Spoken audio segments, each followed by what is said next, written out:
Welcome to Literacy Talks, the podcast for literacy leaders and champions everywhere, brought to you by Reading Horizons.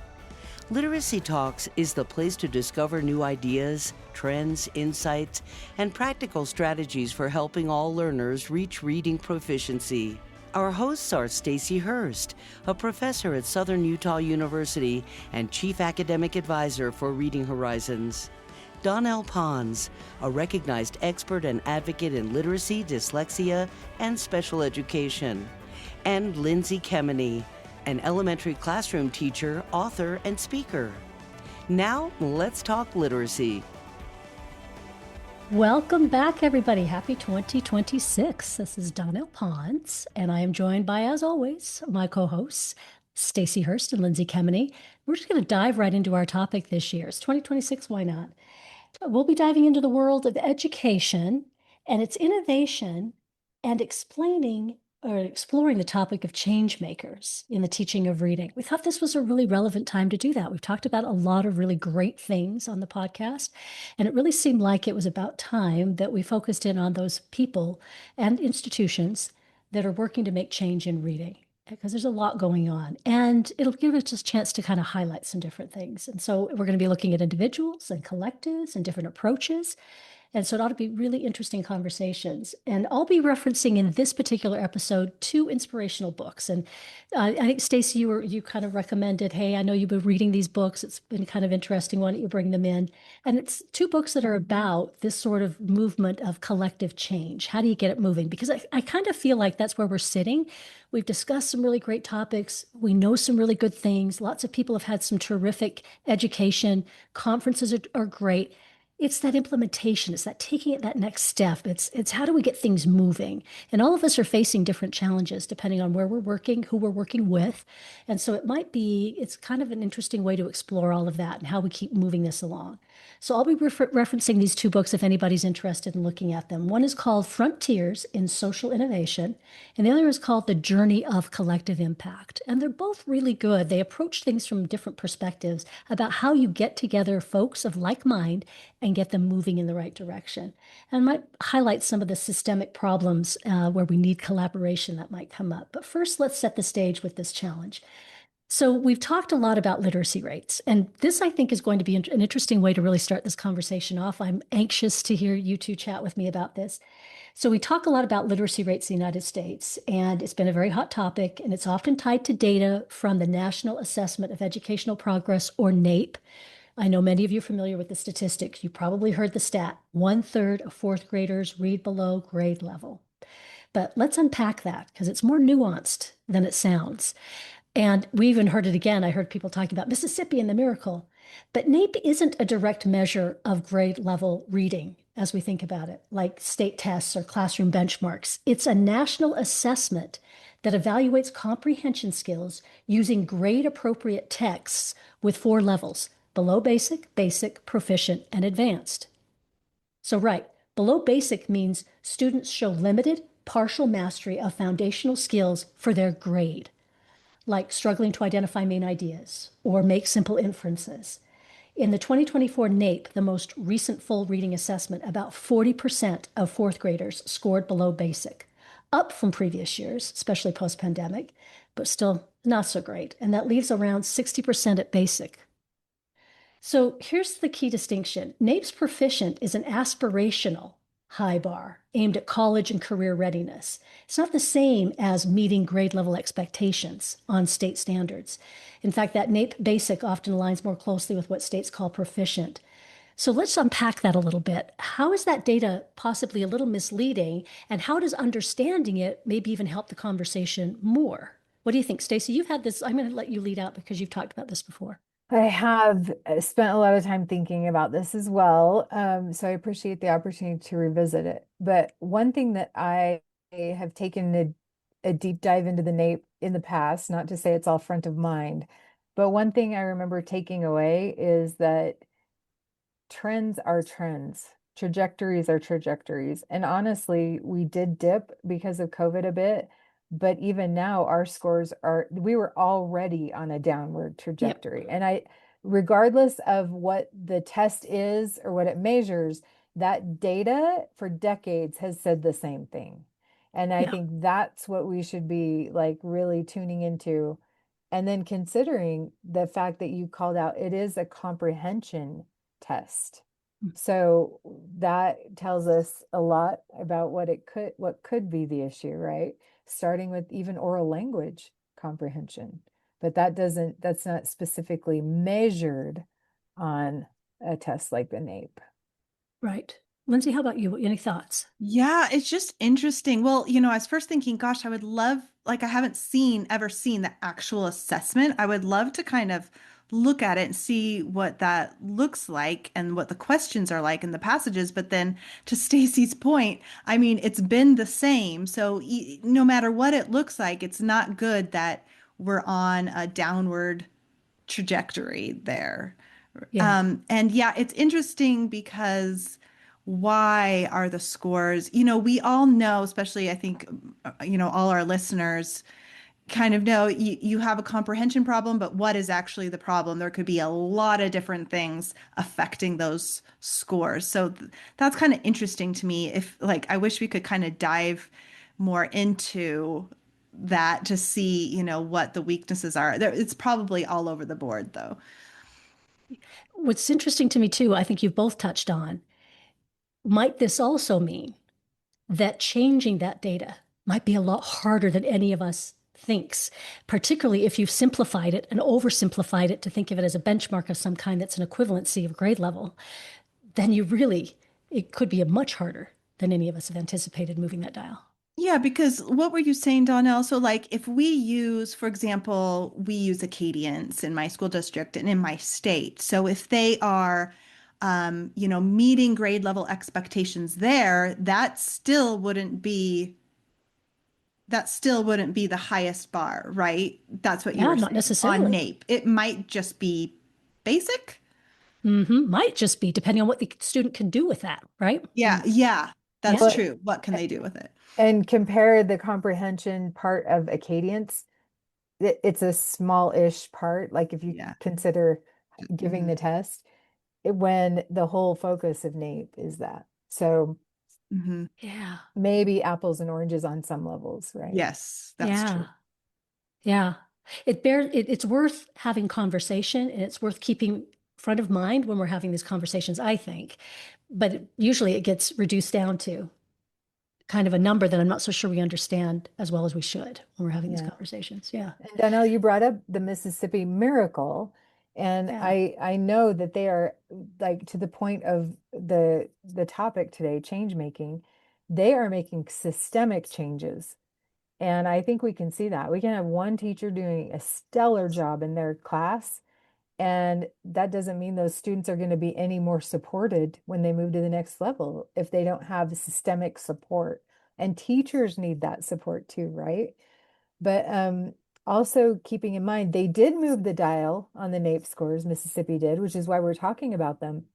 But if you consider where they started, they had that they were the lowest, like they were so low. And they did move the scores, but they're still not at the top, right? So they're kind of getting closer to the average and I haven't looked at Mississippi's scores specifically for a while, but I think that's something to keep in mind because when the narrative becomes, yes, they are making change and there is evidence of it, what is the other evidence? I don't hear other things being brought up when we talk about Mississippi. And to your point, it's hard to move that NAEP dial. So there is something there for sure. But does that mean that you can plug and play that in another state with a different population? Or, there's so much that goes into making change to analyze. Gosh, it's got me thinking about a lot of things. And to your point, Stacy, about systemic and that grade to grade support. So was it enough to have had a teacher that really understood what they were doing in fifth grade, but maybe your fourth wasn't so great, your sixth wasn't so great? How's that going to appear on any data? I don't know, right? These are really good questions about the systemic support. Anyway, this is excellent. We're off already to a very good conversation, I think, particularly when we're talking about change makers, because that's the whole point that we're talking about in literacy and in reading is making change for better, right? Helping students to become better readers quicker, be able to do more with it. So this will be really interesting. So I'm interested in your thoughts too on speaking of innovators. So I'm excited that we've had opportunities in the past to chat with folks who are making a real difference in their spaces. I can think of a few conversations that we had in the past that I'm still thinking about. The one with Viv from Project Read AI. Gosh, that was a great conversation. I know from data and statistics that a lot of listeners tuned into that one, really resonated with them. So that brings up the topic of AI or tech. What are your thoughts about that in this changemaker space? Because one of the things that comes out of both of the innovation books that I talked about, they talked about really making tech work for your organizations. And tech is huge in education right now.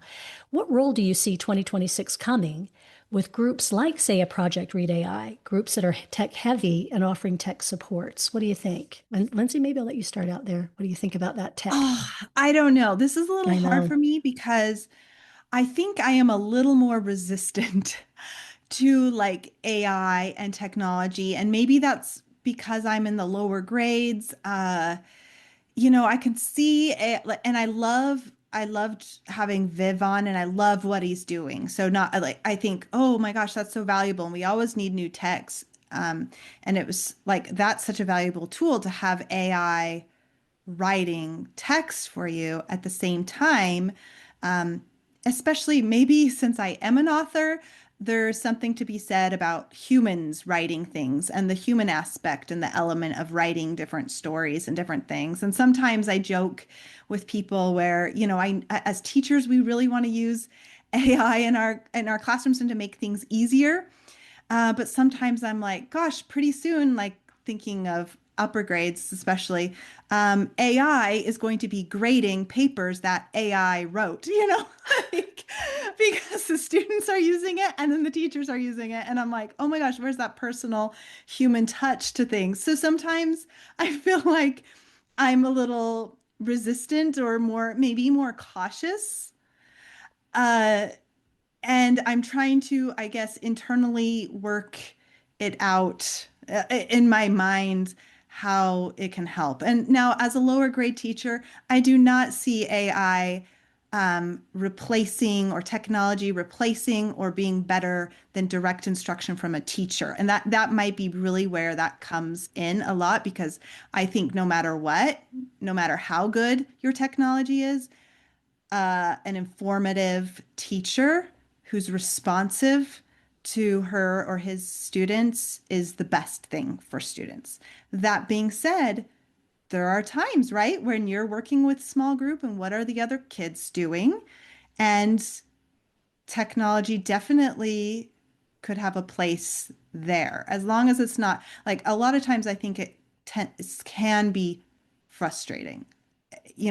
I've heard of different programs and apps that teachers have used that are supposed to listen to a child and give them feedback or whatever. And it seems like there's still kinks to work out there. Like it doesn't pick up on what they're saying, or especially lower grades when there's articulation or other things. So I don't know. I'm just kind of rambling here, but those are some of my initial thoughts on it, Donnell. Probably not the best one to talk about this topic because of my thoughts, my feelings. And what about you, Stacy? Oh, I'm like Lindsay. I have so many thoughts. In fact, I had a lot of thoughts when you asked the question, and then I had a lot of thoughts when Lindsay was talking about what she was saying too. And I do think that, like, back to the NAEP data, actually, we took a downward turn in 2011. And many people have made the point, what was happening with technology about then? That's about the time iPhones became ubiquitous. We had more access to tech. And I think that that is change. When we talk about change making, it can be for better or for worse, right? And something that happens so quickly as technology in the scheme of like our everyday lives, did we have time to think about it judiciously and how to use it? And I think, Lindsay, like you're saying, I'm all for it if we can do it in a way that will effectively make a teacher's job easier, but the teacher is still the sieve, the thing it runs through, right? And I was also laughing when you were saying like AI is going to be checking AI. Two things happen. I know because I think I've done that. I think I have done that. as a college professor, used AI to check something that a student wrote using AI. And I will say at the beginning of this semester, I actually nixed one of my essay assignments because I thought, they're just going to use AI and I can't, I don't know how to gatekeep that in a way that they will get original thought and their own language, right? So I think that tech can be a support or a hindrance when we're talking about that.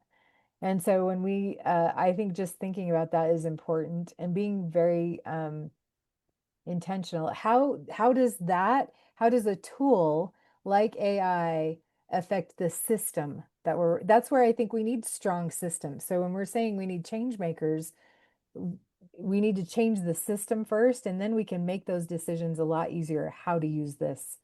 And I love that some people like Hugh Katz have mentioned he's brought to our attention many times, let's not use it to outsource thinking, because I bet the NAEP scores are going to continue to dive if we're using AI for that.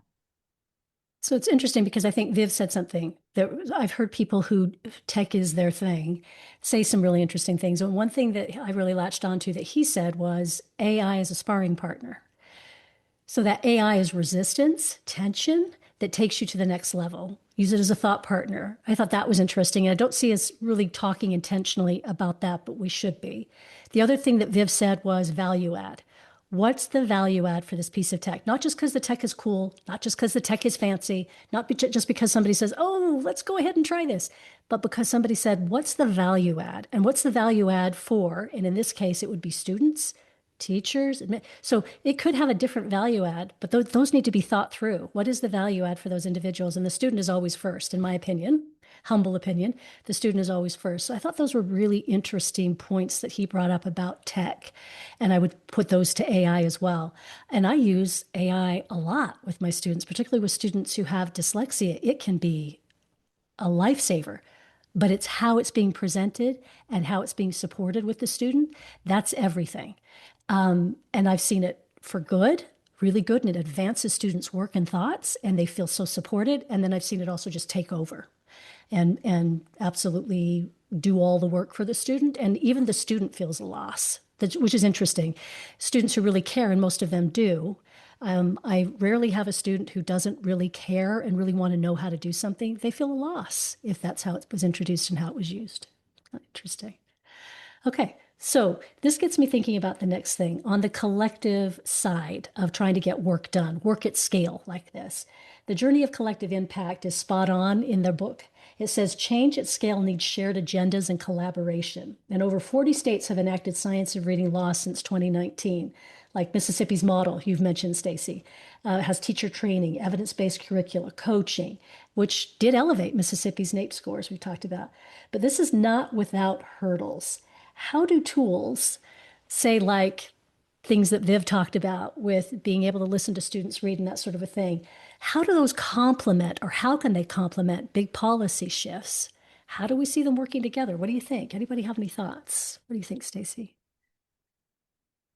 Well, as you were talking about that, I went back to what Reed Lyon has said.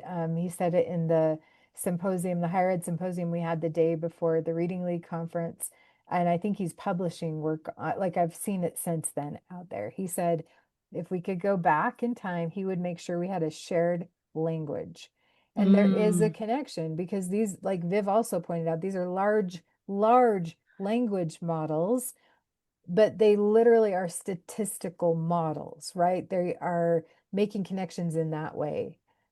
I am thinking also about what Lindsay said when we're talking about systems change, how if a student is reading to some AI and AI is responding, they're not, AI cannot, not capable at this point of noticing when a student takes their eyes off the text, when a student yawns, when a student, you're getting these nonverbal cues from a student. And I think if we're talking about this and systems, it needs to be a common language. Like the prompts we put in are only as good as what you know, right?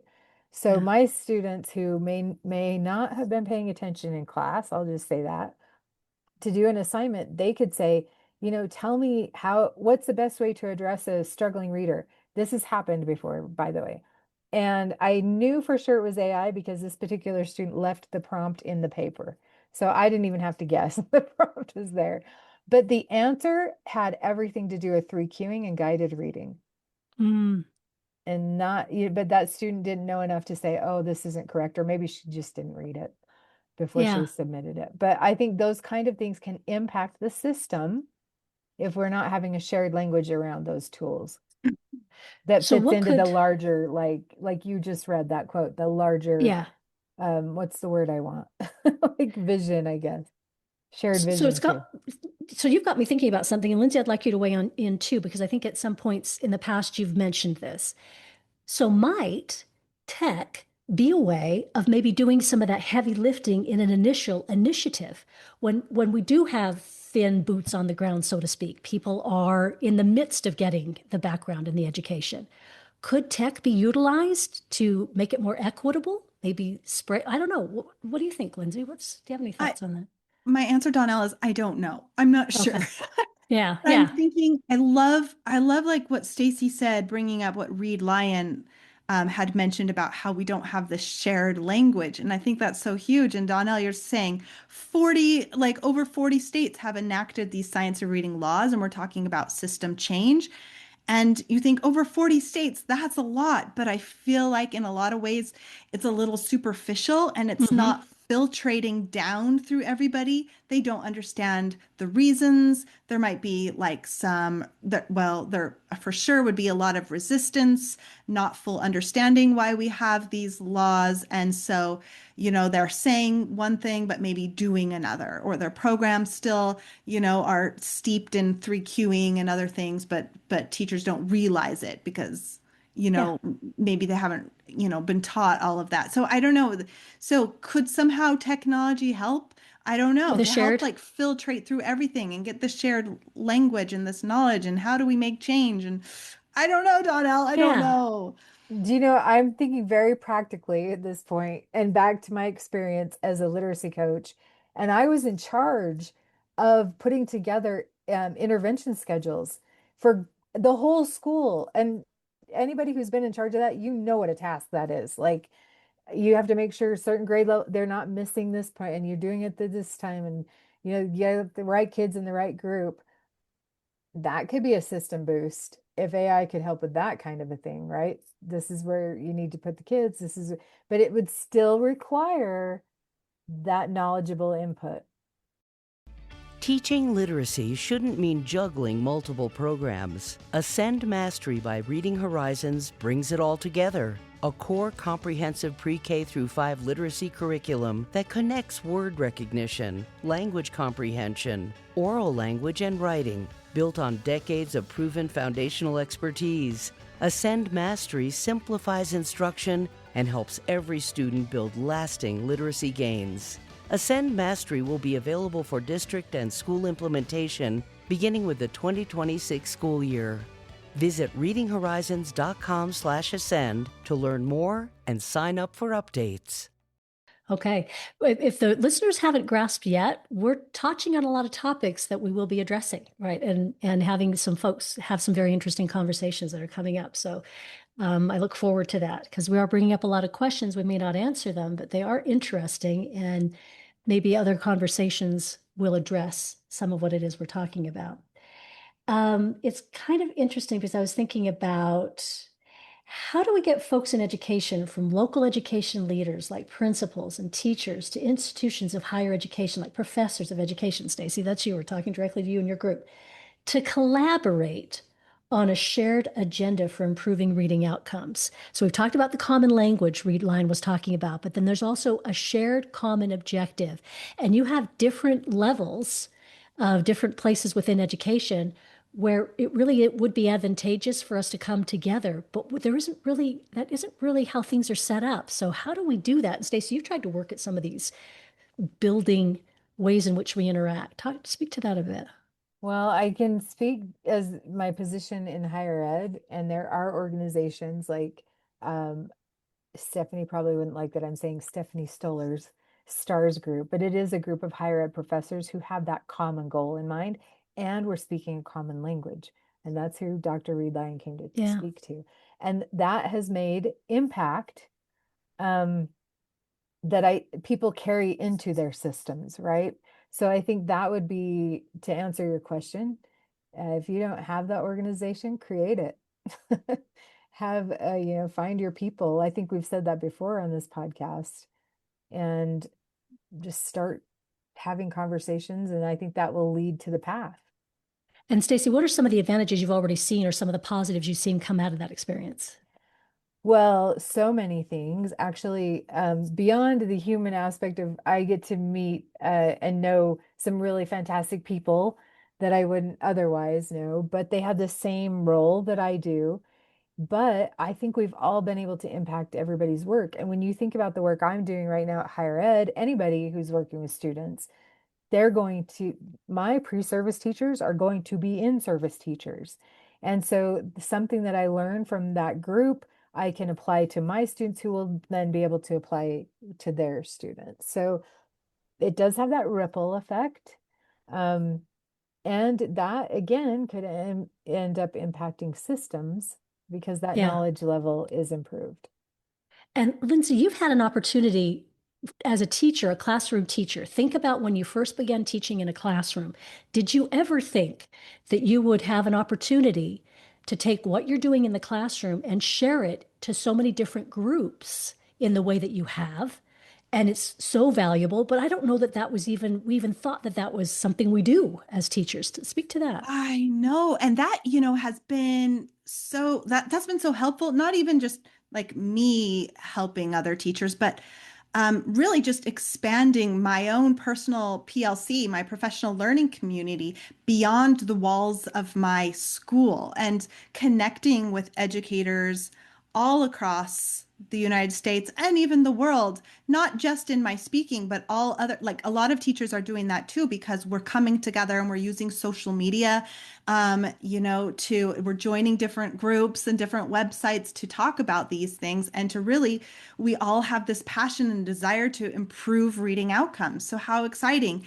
And then we have some amazing organizations that are doing a really good job trying to, build this shared knowledge and language. We have the Reading League. Like, what a great example of what we're talking about, where they're really trying to create change. And you have, the Center for Literacy and Learning with their Plain Talk conference in New Orleans that they do, where they're getting the word out I'm thinking of Big Sky. I'm forgetting the name of the Transformative Reading Group, another wonderful organization. And then just like you guys, like when we were thinking, we were kind of brainstorming change makers. Who are change makers? And because I feel really honored that I've been invited so many different places to speak. And every time I'm just thinking about like what amazing job this group is doing. So many, school districts that are making changes for their whole school district, or they saw, something another neighboring school district did, and then they're asking me about that. Hey, and we want to do that too. And so I see this, kind of talking and collaborating. I know my own school district.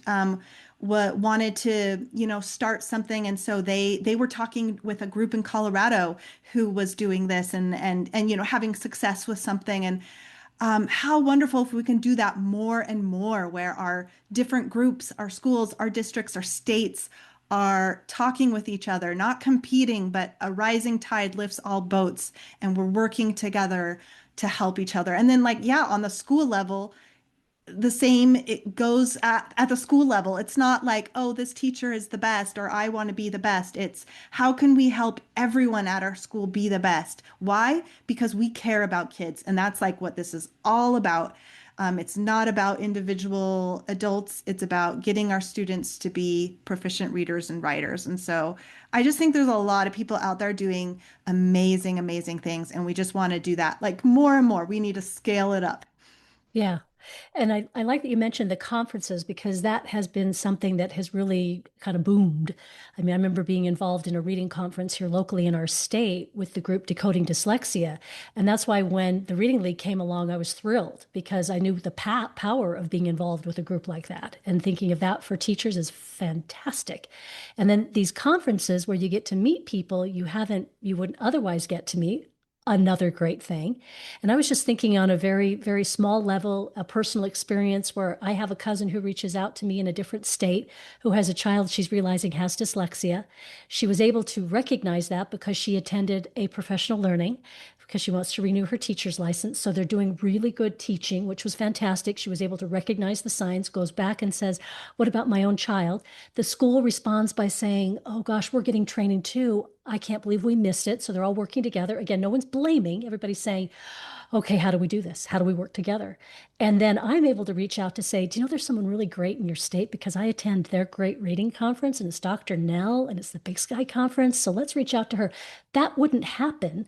And back in the day when I realized, I think my little guy is struggling, this did not exist. There wasn't this network. It was a vast wasteland, and I'm trying to find just one soul that looks like they might be able to collaborate. So we do have some really bright lights in bringing all of these people together. And Stacy, I love the higher ed to the classroom. We're bringing this full circle in talking about those individuals who at each level are helping us to connect and collaborate. Gosh, I'm excited about the future. When was it Louisa Moat, Stacy, that said she didn't want to retire because she's getting too excited? Tell us what she said. Yeah, I she love it. said, how can I now? There's still so much work to do and lots of momentum, right? Yeah, Yeah. yeah, that's awesome. Fantastic. So if change at scale requires excellent leadership and a lot of other things too, and that was referenced in the journey of collective impact. They were talking about excellent leadership across the board was one of the factors you needed to make a difference. How do we get those leaders and how do we nurture those leaders too? So let's think about that for a minute on our leaders and leadership. And Lindsay, I'm going to ask you, what do you think? Well, I'm a huge advocate for leading from where you are. Mhm. There's a lot of, I guess my default is always the teacher level because I am a teacher.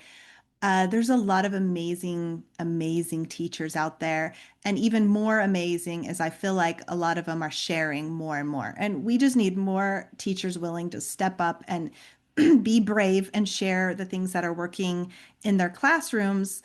Uh, and not necessarily, like, I always think it's so sad when someone leaves the classroom. So, like, I wish we had some more systems in place for teacher leaders to, Yeah, earn to do more both. money and things, but to still be in the classroom because we need good teachers in the classroom.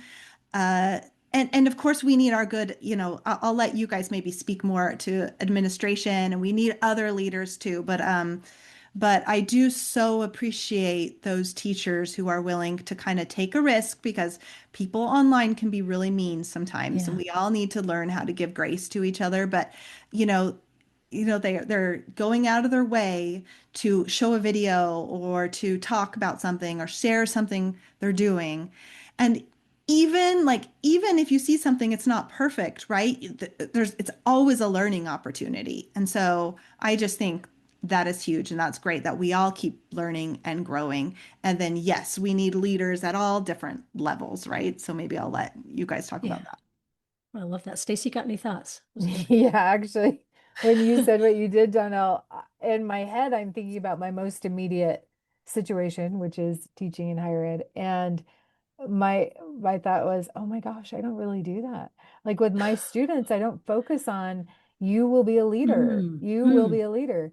And so in my brain, I even wrote down challenge accepted. I need to start thinking about that. And because you said, how do we develop those leaders? Well, it nurture 'em. starts here. I need to start nurturing it, saying you're not just going to be impacting, you know, all the lives within your classroom walls, which are the most important, but how do we lead out and make it a safe place? I am in, I started PLCs in one of my classes, and I really want to nurture it there, that it'll be safe, like you're saying, to share, because collectively, when we do that, we all grow and learn and do better. So, And it starts Yeah. with knowledge, right, Stacy? hmm Like, yeah, we want knowledgeable leaders. So even, what does what are the class course requirements for someone that's going back to school and getting their administration, getting a degree there? Um, we need yeah. we need like administrators who understand literacy. Yep. Eh, So you guys got me thinking about a couple of things. Yeah, that really resonated with me, Lindsay, when you were talking about ways in which we build into the system teachers can be leaders and still stay in their classrooms, but we need to support them. And that needs to be reflected not only in the way that they're paid, but also in the way that we give them the time to do that, to be involved in both. And we recognize they're important, both roles. And that elevating those teacher leaders, that's really important. Because I remember being really impacted by a teacher who came up to the legislature, because I go up every year to the legislature here in our state and keep an eye on reading legislation. And I remember a teacher came and showed up and she said, "You're here every year." She said to me, and I said, "I'll show up every year, and here's why," and gave her a little bit of the background of how I got in here. "I'll show up every year, and I'll show up for teachers because you can't be here." And she said, "Thank you for acknowledging the fact that we would be here and we would like to play a role. There just isn't, it's not built into how we do our day." And I thought that was really interesting, is that we need to recognize that's something we should be thinking about in our systems that we could be doing differently, is to support them. It reminds me also of, that a lot of times teachers don't get the respect we deserve. And in fact, I just had someone reach out to me and she was explaining that she kind of her path was a little different because I believe she started like she was an administrator and she had done all these different roles and now she's teaching. And she's saying now it's like she feels like she has the least credibility and least respect now, even though she has all this knowledge. She feels like she is not heard and her opinions are not valued now Yeah, that she's in a teaching role. So that's a huge problem. that is a huge problem. Imagine setting up a system that already puts that in play for somebody to feel that way about the work that they do and to put them in that position. That's not good. Clearly not good. And we do have Okay. laws in place to excuse teachers for jury duty. Why don't we for legislative sessions? I had to take a personal day to go even to Educators on the Hill Day when I was in the classroom. So like Mhm. it, Good point. and you have to Yeah. prepare for a sub, which is never the funnest thing to do. But Right. yeah, we don't like systemically that could be very helpful. Teacher voices could be elevated that way too. Okay. So now I've got a question that may or may not, this will be interesting, may or may not be something where you stop and go, "Oh, wait a minute, I don't know." Or maybe there's something on the tip of your tongue. We discussed innovators and leaders in this space, but what are some other valuable roles change makers fill other than those two that we haven't discussed? So we talked about innovators and leaders, but what are some other valuable roles change makers fill?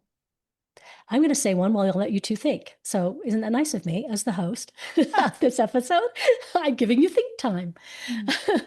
um, I thought of this the other day, that change makers for me in the work that I do and had the experience that I had as first a parent advocate, because that really was the first role that really thrust me into this space, is I feel it's one of my duties, obligations, things that I do, that the parent of the individuals that I tutor and work with, that parent who's going to be the biggest support system for that student, gets all the information they need. Those parents get that information they need in order to feel confident about what it is that we're dealing with reading, to be able to speak to it, to support their student, and to navigate different things they might want to do in that space, but they get a firm understanding. And they are change makers in that space, just educating those parents. And I had an opportunity to see that come back to me over Christmas. I get a text message from a student, and a student's having a conversation with someone at a Christmas party. And the student is saying, "I'm having this conversation with somebody. I know that their student probably has dyslexia, and I'm trying to be helpful. This is what I've said. Did I say this correct?" And I said, "Hey, wait a minute. Be confident. You've got so much experience. Yes, you were spot on. You were so right." I love to see that. That's a change maker. That's a change maker. What do you guys think? Can you think of any other? Well, I'm thinking about researchers, Mm-hmm. the research they're doing that's going to help inform us. And then just as important, maybe like translators. Like some people are very gifted at explaining that research and disseminating the information to educators. And that's really important because a lot of times the research comes out and it's a long time until um, educators are aware of it, right? Or Yeah. and also just focusing on that, the application piece is another thing because I mean, we know one research study is one research study. A meta-analysis is going to be stronger, but then was that done in isolation? Was it done in classroom? We've talked before about how we want more of that practical research being done. So that's just Yeah. another piece of the change. Nice. Yeah. Stacy, how about you?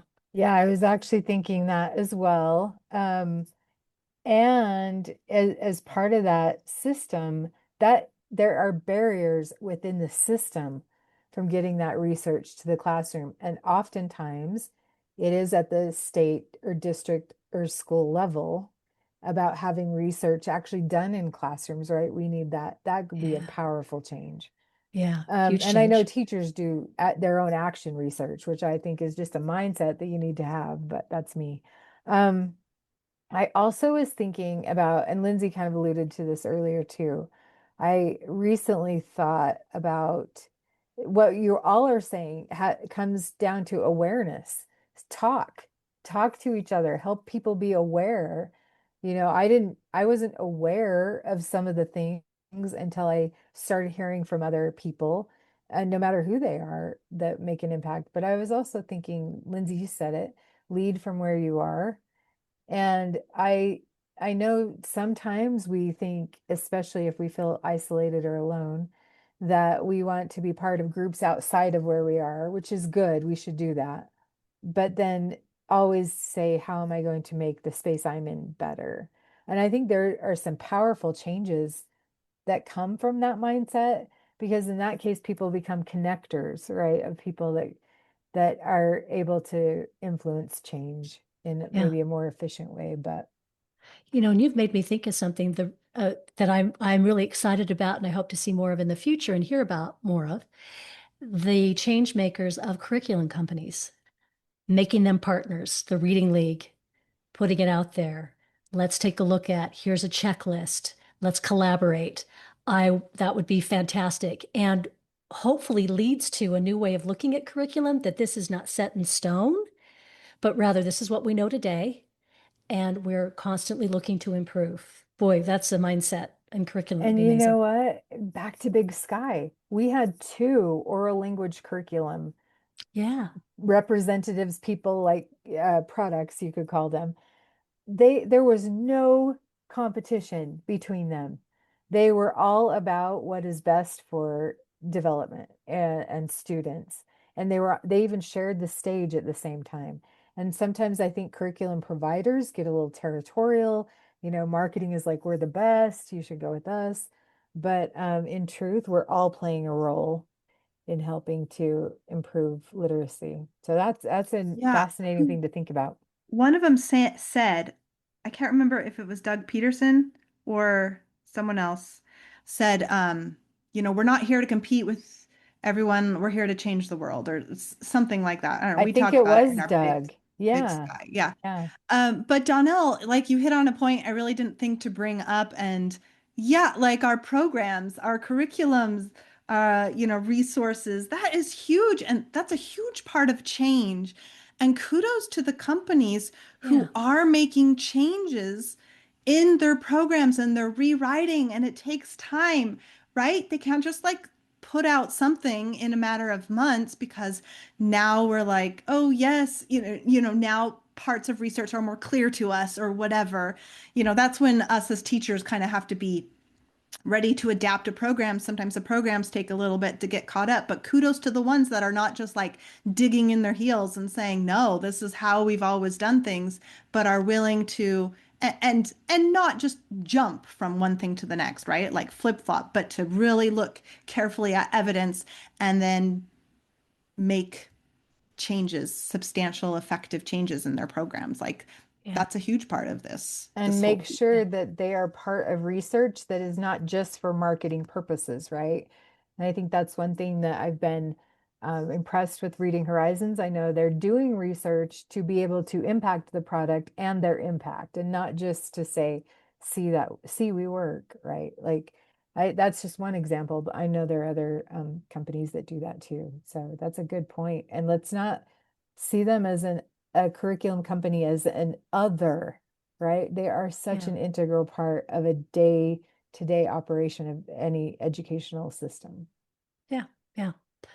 Okay, this has been fantastic conversation, you guys, and I'm looking so forward to some more conversations. So it kind of gives you a taste for all of the things we've yet to discuss in literacy and within change making in literacy.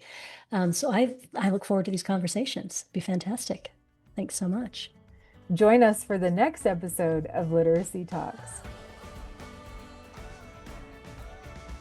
Thanks for joining us today. Literacy Talks comes to you from Reading Horizons, where literacy momentum begins. Visit readinghorizons.com/literacy talks to access episodes and resources to support your journey in the science of reading.